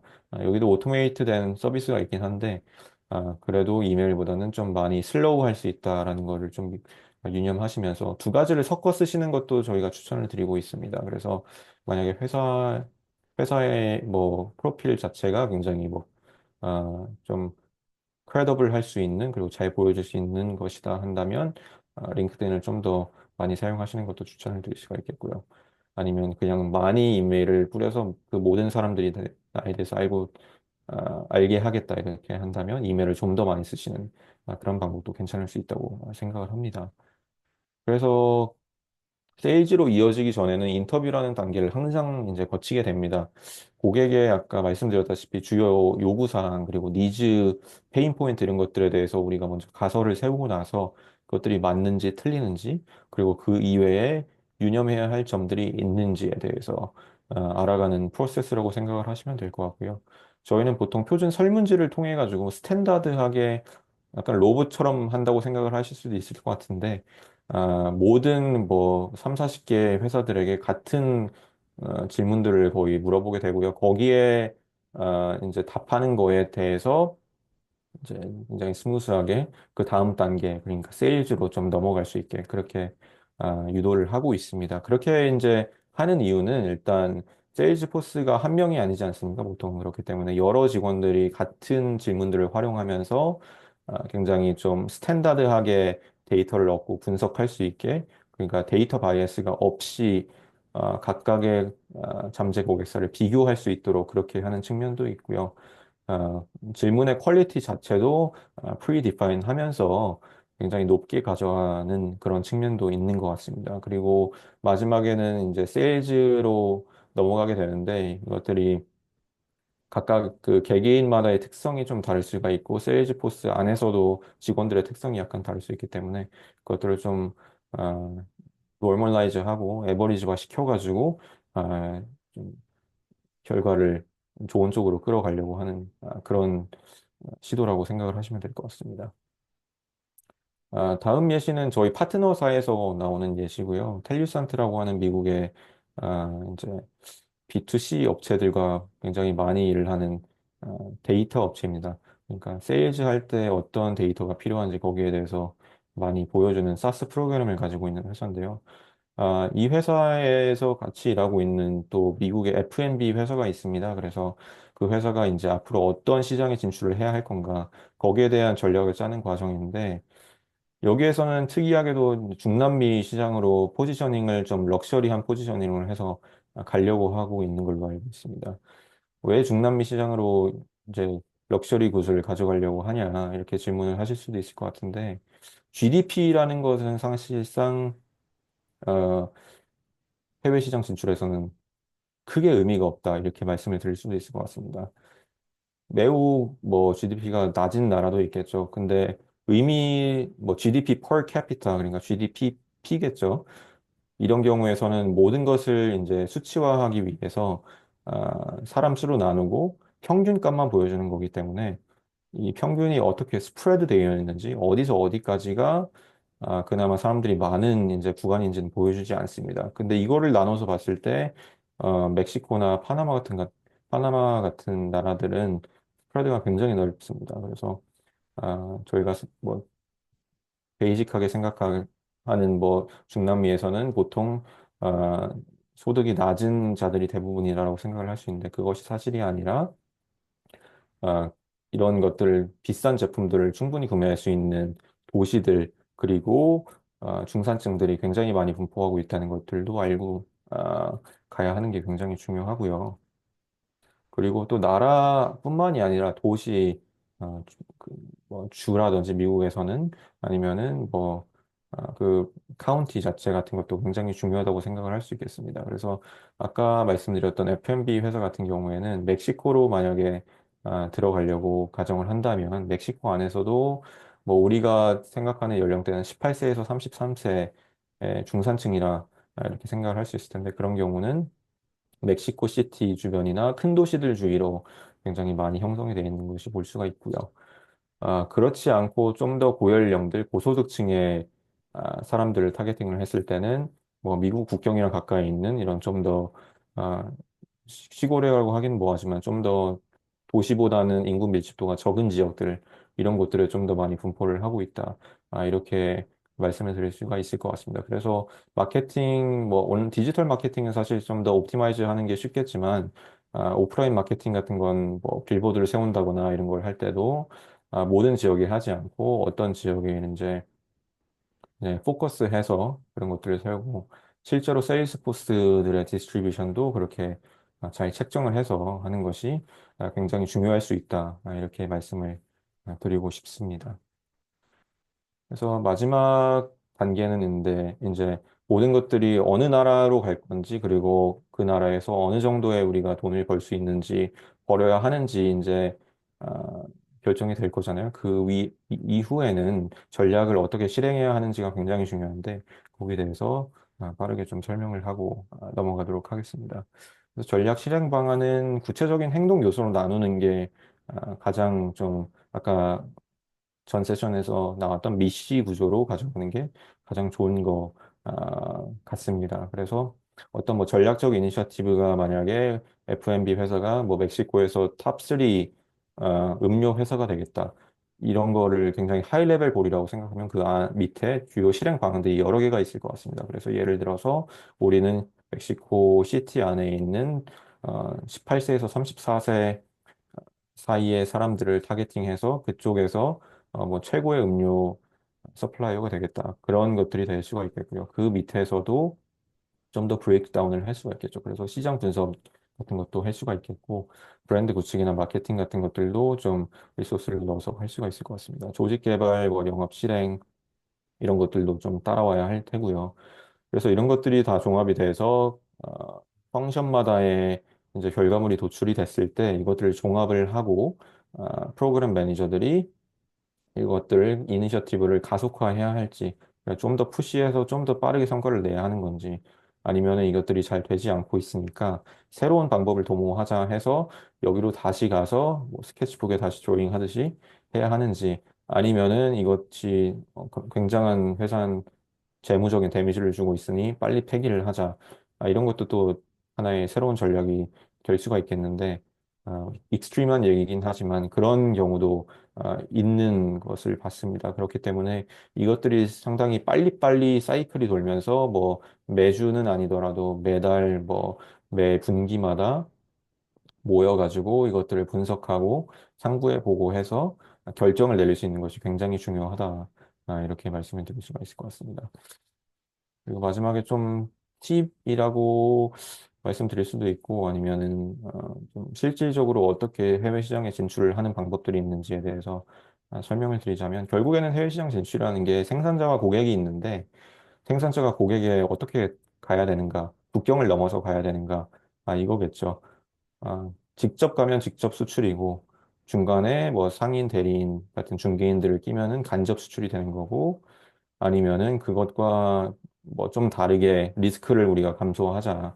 이렇게 되면은 뭐, 트랜스퍼가, 뭐, 아이디어 트랜스퍼가 될 수도 있을 것 같고, 직접 어디 회사에 투자를 하는 걸 수도 있고, 아니면 JV를 맺는 그런 방법도 있는 것 같습니다. 그래서 각각의 경우가 굉장히 다르고 이것들이 디버시파이 되어 있어서 좀 헷갈려 하시는 그런 상황도 있을 수 있을 것 같은데 거기에 대해서 굉장히 간단하게 좀 설명을 하고 넘어가자고 한다면 결국에는 수익과 리스크의 밸런스인 것 같습니다. 그래서 직접 수출을 하신다고 한다면 리스크는 굉장히 크겠죠. 그래서 중간에 리스크를 버퍼해주는 그런 엔터티가 없기 때문에 리스크는 크지만 수익은 또 엄청나게 높아질 수 있는 그런 게 있고요. 간접 수출을 하신다고 했을 때는 이제 리스크는 좀 더 완만해지고 이제 중간에서 좀 그거를 observe 해줄 수 있는 그런 회사들이 생길 테지만 수익도 많이 뺏겨갈 수 있고 우리가 많이 컨트롤하지 못해서 최대의 성과까지 끌어올리지 못하는 그런 방법도 있으니 여기에서 좀 잘 생각을 하셔서 우리한테 어떤 것들이 장기적으로 좀 맞을지 키워드는 장기적인 것 같은데 앞으로 1, 2년뿐만이 아니라 5년, 10년 후에도 우리한테 잘 ROI를 안겨줄 수 있는 방법들이 어떤 것이 있는지를 생각해 보는 것이 굉장히 좋을 것 같습니다. 이 이외에 뭐 투자라든지 라이센싱, 프랜차이징, 전략적 제휴도 있는데요. 결국에는 이것도 다 비슷한 맥락인 것 같습니다. 그래서 우리가 리스크를 얼마나 좀 줄일 수 있고 뭐 수익뿐만이 아니라 그 이외에 오는 파트너십에서 어떤 이익들이 재무적 이익들이 영향들이 있는지 거기에 대해서 생각을 해보면서 장단점을 살펴보면 해외 시장 진출에 좀 더 도움이 되실 수 있지 않을까 그렇게 생각을 합니다. 그래서 마지막 한 장으로 좀 정리를 해가지고 설명해 드릴 수 있을 것 같습니다. 결국에는 뭐 이것들을 다 커버 안 해도 잘 아시실 것 같습니다. 가장 중요한 세 가지는 프로세스, 데이터, 그리고 사람인 것 같습니다. 프로세스를 얼마나 전략을 잘 세우는지, 그리고 데이터를 기반한 프로세스를 얼마나 잘 세우는지가 굉장히 중요할 것 같고요. 그리고 결국에는 이런 프로세스를 따라서 회사가 움직이고 어디에 스톱되지 않고 계속 move forward 할 수 있는 거니까요. 그것을 처음부터 굉장히 모든 사람들이 잘 따라갈 수 있게 세우는 것이 굉장히 중요하다고 말씀드릴 수가 있겠고요. 데이터 같은 경우에는 아까 말씀을 계속 드렸다시피 데이터에 기반한 이런 결정이 굉장히 중요하지 않습니까? 그렇기 때문에 우리가 직감에만 의존하지 않는 만약에 누가 직감만 갖고 얘기를 한다면 그것을 미팅 안에서 그게 아니라 데이터가 이렇고 이러니 이렇게 생각을 해봅시다 하고 말할 수 있는 용기까지도 필요하겠죠. 뭐 쉽지는 않겠지만, 네. 그래서 결국에는 데이터가 모든 디시전을 패킹해주는 그런 것도 사실 프로세스의 일환이긴 한데, 데이터 자체가 워낙 중요한 거기에 대해서 말씀을 드리고요. 사람도 굉장히 중요한 것 같습니다. 그래서 크로스 펑셔널 팀을 구성을 하는 게 굉장히 중요하다고 생각을 하고요. 해외 시장 진출을 할 때 마케팅만 이제 잘하면 우리가 해외 시장을 잘 아, 하고 들겠지 생각을 하시는 분들도 계실 수 있을 것 같은데 사실 뭐 초반 몇 년 이 정도는 그럴 생각도 할 수 있을 것 같긴 합니다. 근데 이게 장기적으로 우리가 어떻게 윈해야 하는지 장기적으로 우리가 지금 갖고 있는 프로덕트만 파는 게 아니라 신제품을 해외 시장에 맞춰서 어떻게 만들어내야 할지 그리고 재무적 영향을 어떻게 해외 시장에 맞춰서 우리가 짜야 할지 이런 것들도 굉장히 많이 생각을 해야 하기 때문에 내부 인력 그리고 또 외부 인력까지도 잘 하는 사람들을 끌어안아서 우리 팀의 일원으로 이제 일원화시키고 그것들을 계속 이제 전략에 푸시할 수 있도록 그렇게 하는 방법이 굉장히 성공의 지름길이 될 수도 있고 아니면 실패를 막아주는 거라고도 생각을 해볼 수가 있을 것 같습니다. 네, 오늘 굉장히 뭐 여러 가지에 대해서 말씀을 드렸는데, 어, 여기에서 프레젠테이션은 끝내도록 하고요. 혹시 질문이나 코멘트들이 있으시다고 한다면 제가 좀 답변을 드리는 시간을 가질 수 있도록 하겠습니다.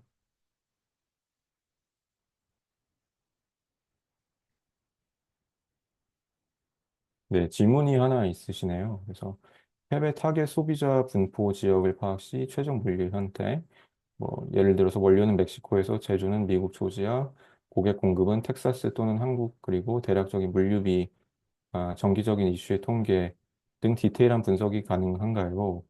네, 이런 것들도 저희가 충분히 많이 파악을 하고 있는 요소들이고요. 해외 시장 진출을 할 때는 보통 마지막 단계에서 물류라든지 이런 걸 하게 하고, 아, 그런 것들은 저희가 보통은 많이 커버를 하게 되는데, 좀 더 구체적으로 뭐 법적이나 이런 것들의 컨설팅이 필요하시다고 한다면, 저희 네트워크 안에 있는 변호사들도 있기 때문에, 그런 부분을 통해서 많이 응답을 드리려고 하고 있고요.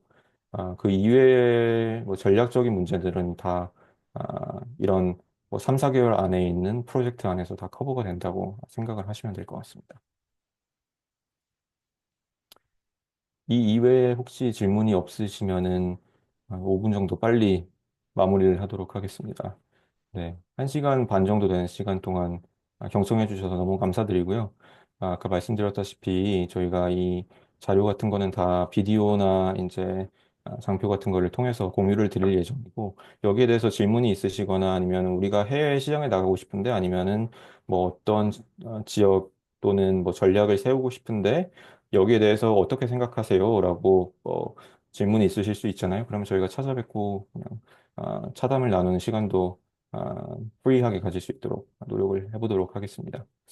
네, 그러면 남은 금요일 잘 보내시고 주말도 행복하게 보내시길 바라겠습니다. 감사합니다. 감사합니다.